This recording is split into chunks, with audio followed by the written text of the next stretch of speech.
ಎಲ್ರಿಗೂ ನಮಸ್ಕಾರ. Welcome back to Sharasudhana kitchen. ನಾನು ಇವತ್ತು ನಿಮಗೆ ಸಕ್ಕ ಟೇಸ್ಟಿಯಾಗಿ ಬೆಂಡೆಕಾಯಿ ಗೊಜ್ಜನ್ನು ಹೇಗೆ ಮಾಡ್ಕೊಳ್ಳೋದು ಅಂತ ವಿಡಿಯೋನ ಶೇರ್ ಮಾಡ್ಕೊಳ್ತಾ ಇದ್ದೀನಿ. ಈ ರೀತಿಯಾಗಿ ಮಾಡಿ ನೋಡಿ, ತುಂಬಾ ಟೇಸ್ಟಿಯಾಗಿರುತ್ತೆ. ಮೊದಲಿಗೆ ಒಲೆ ಮೇಲೆ ಒಂದು ಬಾಣಲಿನ ಇಟ್ಕೊಂಡು 2 ಟೇಬಲ್ ಸ್ಪೂನ್ ಅಷ್ಟು ಅನ್ನ ಸೇರಿಸ್ಕೊಂಡಿದ್ದೀನಿ.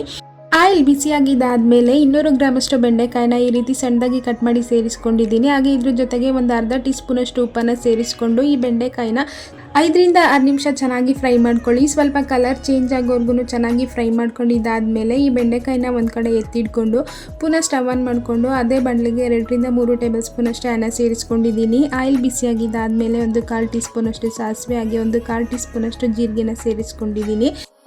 ಎರಡನ್ನೂ ಸ್ವಲ್ಪ ಫ್ರೈ ಆಗಿದ್ದಾದಮೇಲೆ ಇದ್ರ ಜೊತೆಗೆ ಒಂದು ಮೀಡಿಯಮ್ ಸೈಜ್ ಈರುಳ್ಳಿನ ತುಂಬಾ ಸಣ್ಣದಾಗಿ ಕಟ್ ಮಾಡಿ ಸೇರಿಸ್ಕೊಂಡಿದ್ದೀನಿ.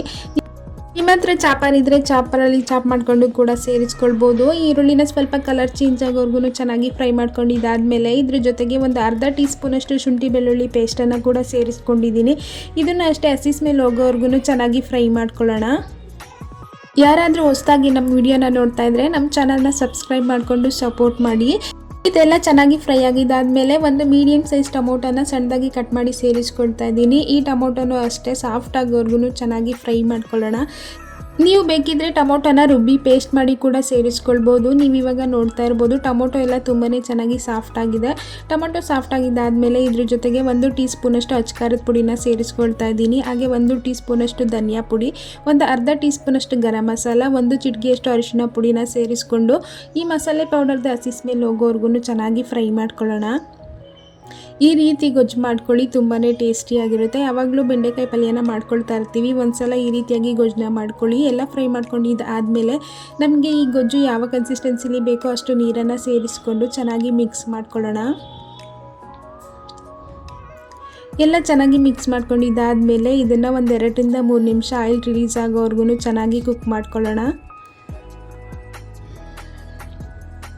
ಹಾಗೆಯೇ ಇದ್ರ ಜೊತೆಗೆ ನಾನು 1 ಟೇಬಲ್ ಸ್ಪೂನ್ ಅಷ್ಟು ಹುಣಸೆ ಹಣ್ಣಿನ ಪೇಸ್ಟನ್ನು ಸೇರಿಸ್ಕೊಳ್ತಾ ಇದ್ದೀನಿ. ನೀವು ಬೇಕಿದ್ರೆ ಹುಣಸೆ ಹಣ್ಣಿನ ಬದಲಾಗಿ ಮೊಸರನ್ನು ಕೂಡ ಸೇರಿಸ್ಕೊಳ್ಬೋದು.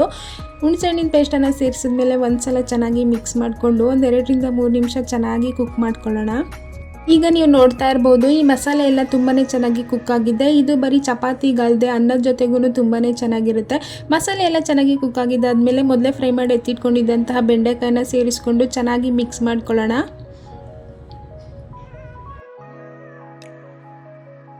ಎಲ್ಲನೂ ಚೆನ್ನಾಗಿ ಒಂದ್ಸಲ ಮಿಕ್ಸ್ ಮಾಡ್ಕೊಂಡಿದ್ದಾದಮೇಲೆ ರುಚಿಗೆ ತಕ್ಕಷ್ಟು ಉಪ್ಪನ್ನು ಕೂಡ ಸೇರಿಸ್ಕೊಂಡು ಒಂದು 2 ನಿಮಿಷ ಚೆನ್ನಾಗಿ ಕುಕ್ ಮಾಡ್ಕೊಳ್ಳೋಣ. ಹಾಗೆ ಕೊನೆಯಲ್ಲಿ ಸಣ್ಣದಾಗಿ ಕಟ್ ಮಾಡ್ಕೊಂಡಿರುವಂಥ ಕೊತ್ತಂಬರಿ ಸೊಪ್ಪನ್ನು ಸೇರಿಸಿ ಇನ್ನೊಂದು ಸಲ ಮಿಕ್ಸ್ ಮಾಡಿಕೊಂಡ್ರೆ ಟೇಸ್ಟಿಯಾಗಿರುವಂಥ ಬೆಂಡೆಕಾಯಿ ಗೊಜ್ಜು ರೆಡಿಯಾಗುತ್ತೆ.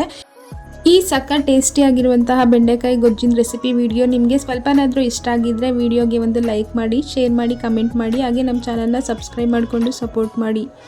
ಮತ್ತೆ ಮುಂದಿನ ವಿಡಿಯೋದಲ್ಲಿ ಸಿಗ್ತೀನಿ. Thanks for watching.